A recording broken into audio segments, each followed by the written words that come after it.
This is creatine. What exactly is creatine? Creatine is something that everybody should take. Men, women, children, everybody should take.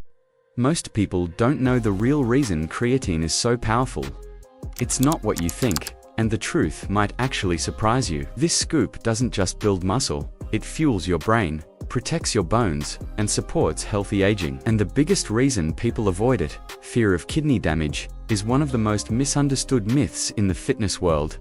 In this video, I will explain the truth about creatine, why it's safer than you think, how it boosts performance beyond the gym, and the right way to use it so every scoop actually counts. Creatine is one of the most studied supplements in the world, yet scroll through the comments of any creatine video, and you'll see the same fears pop up. Doesn't it ruin your kidneys? What about hair loss? Or, if I take it while fasting, does it break my fast? On the flip side, you'll also see 70-year-olds swearing that it keeps their mind sharp, helps them bounce back from workouts, and even makes daily life easier. Who is right then? And what does science say? The number one fear people have with creatine is kidney damage. And honestly, I get it. If you've ever looked at blood work after taking creatine, you might have seen something called creatinine levels go up. Doctors sometimes flag this because high creatinine can be a sign of kidney stress. But here's the catch. When you supplement creatine, your body naturally breaks some of it down into creatinine. That doesn't mean your kidneys are failing. It just means the supplement is in your system doing its job. Research after research, following athletes who've taken creatine every day for years, found no evidence of kidney damage in healthy people. One of the biggest reviews, published in the Journal of the International Society of Sports Nutrition in 2017, concluded there is no scientific evidence that creatine damages kidneys in healthy individuals. Another study in the Clinical Journal of the American Society of Nephrology tracked people for months and came to the same result. Kidney function stayed completely normal. Creatine works best when your cells are well hydrated. That doesn't mean you need to drink vast amounts of H2O every day. It means staying reasonably hydrated, 2 to 3 liters for most people, so your muscles can use the creatine. Creatine isn't silently destroying healthy kidneys. The fear comes from misreading blood tests, not from actual damage. But here's where it gets even more interesting. While people are busy worrying about their kidneys, they're missing creatine's biggest hidden advantage. It's not your muscles that feel it first, it's your brain. Think creatine is only for lifters. Tell that to the 70-year-old who swears by it for mental clarity. Your brain burns through massive amounts of energy every day, especially under stress or when you're sleep deprived. Creatine boosts the energy reserves in your neurons by increasing phosphocreatine, which regenerates ATP, the fuel your brain runs on. That means clearer thinking, sharper focus, and faster decision-making. In fact, studies show vegetarians and vegans who usually have lower creatine levels see noticeable boosts in memory and problem-solving once they start supplementing. And it goes even deeper. Creatine also acts like a shield against oxidative stress in the brain, one of the drivers of aging and cognitive decline. Some research suggests it may help protect against conditions like Alzheimer's by keeping neurons more resilient. Here's the part almost no one realizes in older adults. Creatine is a quiet powerhouse. Beyond cognition, it helps fight sarcopenia, the age-related loss of muscle, and even supports bone density when paired with resistance training. In one clinical trial with postmenopausal women, those who took creatine, along with training, built significantly more bone strength than women who only trained. So, if you're worried about osteoporosis or just want to stay independent as you age, creatine should be part of your plan. While younger athletes might see creatine as a muscle hack, older adults are quietly using it as an aging insurance policy for strength, bones, and brain power. The most powerful part of creatine isn't what it does for your biceps. It's what it does for your brain, your energy, and your ability to stay independent as you get older. Even if you believe in creatine, most people still mess it up. They take it at the wrong time, stop too soon, or worry about whether it breaks or fast. Let's answer the practical questions once and for all. Should you take creatine before or after your workout? The truth is, timing doesn't matter nearly as much as consistency. Creatine works by saturating your muscles over time. That said, taking it with a meal, especially one with carbs, can help absorption. So, if you want an edge, mix it with your post-workout shake or your biggest meal of the day. Does creatine break a fast? Technically, creatine has no calories and doesn't trigger insulin on its own. So for most fasting purposes, it doesn't break a fast. If you're fasting strictly for autophagy, the science is still a little gray. But for weight loss, energy, and performance, creatine during fasting is fine. What about hydration? Yes, creatine pulls water into your muscle cells. That's not bloat. That's cell volumizing, which helps recovery and growth. Just make sure you're drinking enough water daily. No need to drown yourself, but 2 to 3 liters is a safe range for most adults. Consistency is king. Creatine isn't about when you take it. It's about taking it every single day, letting your muscles saturate, and giving your body a steady advantage over time. Creatine is not destroying your kidneys. That's a myth. What it's doing is fueling your brain, strengthening your bones, protecting against muscle loss, and keeping you sharper as you age. And the only way you miss out on those benefits is if you stop too soon or never start because of outdated fears. If you want the simplest, safest upgrade for your body and mind, creatine is it. Just 1 scoop a day, done right. I want to hear from you. Have you noticed more brain benefits? Or is recovery the biggest change for you? Drop your experience in the comments. Most people hear the word creatine and think muscle, gym bags, and a scoop in a shaker. But what keeps people from taking it is fear it damages the liver. You hear it online and even from doctors. So let's put this to rest with what the research actually shows, who should be cautious, and how to use creatine so every scoop actually counts. What is creatine? Creatine is made from 3 amino acids you already eat: glycine, arginine, and methionine. Your body stores it as phosphocreatine in muscle and in smaller amounts in the brain. When you sprint, lift, or just need a burst of energy, phosphocreatine donates a phosphate to ADP to rapidly regenerate ATP, your body's usable energy. ATP isn't just about biceps. Your heart, liver, brain, ovaries or testes all run on ATP. When the fast energy system is topped up, everything you do feels just a little more available. Here's where the liver myth started. Some people see a bump in liver enzymes or creatinine on blood work after starting creatine and assume damage. But enzyme changes are not the same as injury. Training hard can raise enzymes. A heavy meal can move them. Creatinine can rise because more creatine is in your system, not because the kidneys or liver are failing. When researchers looked past the fear and followed people using creatine for months and years, they did not find liver harm in healthy adults. Trials in older adults published in Clinical Nutrition also reported normal liver function over time while taking creatine daily. And here's the part most people never hear. Early research in animals and some human studies suggests creatine may actually reduce liver fat, one of the main drivers of fatty liver disease. That doesn't make creatine a cure, but it points in the exact opposite direction of the myth. However, if you have liver disease or take liver-stressing meds, it is important to check with your doctor. So why does the rumor refuse to die? Fear spreads faster than facts, and the internet rewards dramatic headlines. People look for confirmation bias. The irony is that the same people warning you about creatine often drink alcohol regularly, which is a proven liver toxin. Creatine isn't in the same category at all. Now let's widen the lens, because creatine has benefits people never expect. It doesn't just help muscle performance. It supports the brain when you're under stress or sleep deprived. Vegetarians and vegans, who tend to have lower baseline creatine, often see noticeable gains in memory and problem solving when they supplement. In a controlled study of vegetarians taking 20 grams a day for 5 days, researchers reported improvements in memory and attention. Another trial in omnivores found that 20 grams a day for several weeks improved working memory and reaction time, especially under cognitive stress. That higher dose isn't meant for forever, but it shows you what happens when brain creatine stores rise. Energy improves where you feel it most. Clearer thinking, steadier focus, fewer brain stalls when you're tired.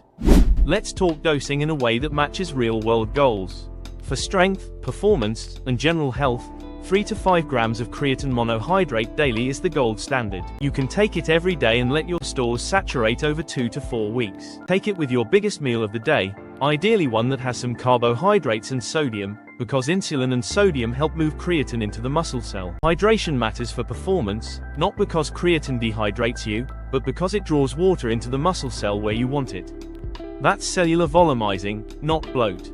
For most adults, 2 to 3 liters of fluids across the day is fine unless your clinician has you on a different plan. Salt your food to taste if you're training hard or in the heat.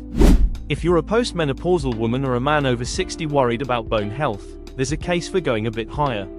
Studies in older adults combining resistance training with creatine around 8 to 10 grams a day report greater gains in muscle and sometimes bone health. The famous 20 grams a day from old school loading can quickly saturate stores or help during sleep deprivation, exams, or long travel. But the best safety data are at 3 to 5 grams daily. So think of 20 grams as a short-term tool, not a routine. If big doses upset your stomach, split them or stick with the standard range. Monohydrate is the default and most studied. HCl is just a comfort option for sensitive stomachs, not more effective. Skip the fancy blends. Food sources are real, they're just impractical for most people. To get 5 grams of creatine from food alone, you'd need roughly 2 pounds of meat or fish in a day. Cooking also degrades some creatine. If you eat a pound of steak, some fish, and some chicken, you might still land around 2 to 3 grams total. That's why supplementing a small daily scoop is so effective and so inexpensive. Here's how to put all of this to work starting today. Choose a reputable creatine monohydrate. Take 3 to 5 grams daily with a meal you already eat. Drink normally, salt your food to taste, and train with intention. If you're over 60, new to lifting, and worried about bone density, consider 8 to 10 grams a day while you're in a structured resistance program, then settle at 5 grams for maintenance. If you're facing a week of heavy cognitive demand and poor sleep, a short, split-dose protocol totaling 20 grams a day can help, then return to your baseline. If monohydrate bothers your stomach even with food, try HCl. Skip a day, just resume the next day. The win with creatine isn't a single scoop. It's showing up daily for months and letting your cells do what they're designed to do. So is creatine damaging your liver? The best evidence says no. In healthy adults, liver function stays normal.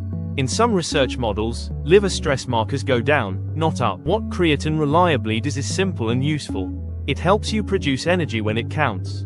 It supports training, recovery, and day-to-day function. It can sharpen your thinking when life is chaotic. And for older adults, it can be part of a smart plan to keep muscle and bone, which is really a plan to keep independence. If you're on medications that require close liver monitoring, or you've been told you have fatty liver, get personalized advice. Supplements should support your plan, not replace it. And if a single lab number ever scares you, ask for context, ask about trends, and ask whether your training, a hard session, or even dehydration could explain the change. Numbers need stories. Does creatine make you bald? Most people believe creatine builds strength but secretly makes you lose your hair. You've probably heard the warning.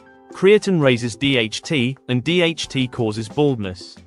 Imagine this. You start taking creatine. Your workouts feel incredible, your recovery is faster, and your strength climbs. But then one morning you notice more hair in the shower drain. It feels like too much to be a coincidence. Did creatine just speed up your hair loss? Or is this one of the most misunderstood supplement fears on the internet? This question comes up in gyms, in forums, and in almost every comment section under a creatine video. Stay with me until the end, because I'm going to discuss the study that started this rumor, why it's been exaggerated for years, and what the latest research says about creatine and your hairline. But before we get there, you need to understand why so many people still believe creatine is secretly thinning their hair. Creatine is the most researched sports supplement in history. For decades it has been studied in athletes, in students, in older adults, and even in people recovering from illness. The results are consistent. Yet despite all that research, type the word creatine into Google and one of the first questions it suggests is, does it cause hair loss? So where did this fear even begin? It all comes back to a single study in 2009. Researchers at Stellenbosch University in South Africa recruited 20 college-aged rugby players. For 3 weeks these athletes supplemented with creatine. When the researchers checked their blood work, they noticed something interesting. Their levels of a hormone called DHT, or dihydrotestosterone, were higher compared to baseline. DHT is the same hormone often linked to male pattern baldness. That is all it took. As soon as this study was published, the fitness world exploded. Headlines claimed creatine raises DHT. People made the leap that creatine was the cause of their hair loss. Bodybuilding forums spread the idea like wildfire. Blogs repeated it. YouTube picked it up. Almost overnight, creatine and baldness were tied together in the minds of millions of people. But here is the detail that rarely gets mentioned. The increase in DHT was small. It stayed within the normal range for young men. The study never measured hair loss. No one tracked hair thinning, no one counted hair density, no one reported visible shedding. It was a 3-week study on 20 athletes that only looked at hormone levels. And from that tiny data point, a massive global myth was born. Here is the part that almost no one talks about. If creatine really caused baldness, we would have noticed by now. Creatine isn't new. It's been around for more than 30 years. It's used daily by athletes, bodybuilders, college students, even older adults in clinical studies. In fact, surveys suggest nearly 40% of college athletes use creatine at some point. That's millions of people worldwide. If it truly made hair fall out, we'd see a pattern, and doctors and dermatologists would be warning about it. But there's nothing like that in the medical literature. Instead, what do we actually see? Professional athletes across sports, from NFL players to Olympic sprinters, still rely on creatine for recovery and performance. And plenty of them still have full heads of hair. Some don't, but that's genetics, not creatine. So when you hear someone online say, "I lost hair when I started creatine," ask yourself, are they really proving creatine caused it, or are they just connecting dots that were never linked? Here is the part that almost no one talks about. Since that rugby study in 2009, scientists have looked closely to see if the same effect shows up in other groups. Multiple long-term studies, with larger populations, have tracked creatine's effects on performance, cognition, aging, and overall health. And none of them have shown a direct link between creatine and hair loss. So, if the science is clear, why does this myth keep coming up? There are 3 main reasons. First is timing. Most people begin taking creatine in their late teens or 20s. Guess what else often starts to show up at that age? Genetic hair loss. If your DNA has programmed you to thin out, you are going to see the first signs in those years. And if you just started creatine at the same time, it feels like more than coincidence. Second is confirmation bias. Once you have it in your head that creatine could hurt your hair, every little thing you notice suddenly feels like proof. You see a few extra hairs in the shower, and you immediately think it must be creatine. Third is the internet itself. Imagine scrolling through Reddit and seeing a headline that reads, "Creatine causes hair loss." Even if the evidence is weak, repetition makes it sound real. So let us put creatine aside for a moment. What causes hair loss? Genetics are the biggest factor by far. If baldness runs in your family, you may start thinning whether you touch creatine or not. Stress also plays a role, and deficiencies in nutrients like zinc, iron, or vitamin D can contribute. Even lack of protein in the diet can weaken follicles over time. Certain medications are known to trigger thinning. And things as simple as chronic scalp inflammation can make a difference. If you are serious about protecting your hair, these are the levers that matter. Eat a nutrient-dense diet. Get enough sleep and manage stress. Keep your scalp healthy. If you have a strong family history of baldness, there are treatments that work. Minoxidil helps extend the growth phase of hair follicles. Finasteride reduces DHT activity specifically in the scalp. These are FDA approved and backed by years of data. Creatine is not on the list. But here is the irony. While people fear creatine for their hairline, they are missing its true advantages. Think about your workouts. Creatine supercharges your muscles with extra energy fuel, letting you push out more reps and recover faster between sets. Over weeks and months, that translates to greater strength and noticeable gains. Your brain is an energy hog. It burns through ATP every single day to keep you thinking, focusing, and making decisions. Creatine boosts your brain's energy reserves, helping sharpen memory and reduce mental fatigue. Creatine paired with resistance training helps slow muscle decline, supporting mobility, balance, and daily function. So, does creatine cause hair loss? No, that entire fear traces back to one small rugby study in 2009 that never measured actual hair changes. Every review since then has found no link. If you are genetically predisposed to baldness, it will happen regardless. If you are not, creatine will not suddenly change your hairline. What creatine will do is fuel your muscles, support your brain, and help protect your strength as you age. If you are still watching, hit that like button and subscribe for more science-backed health tips.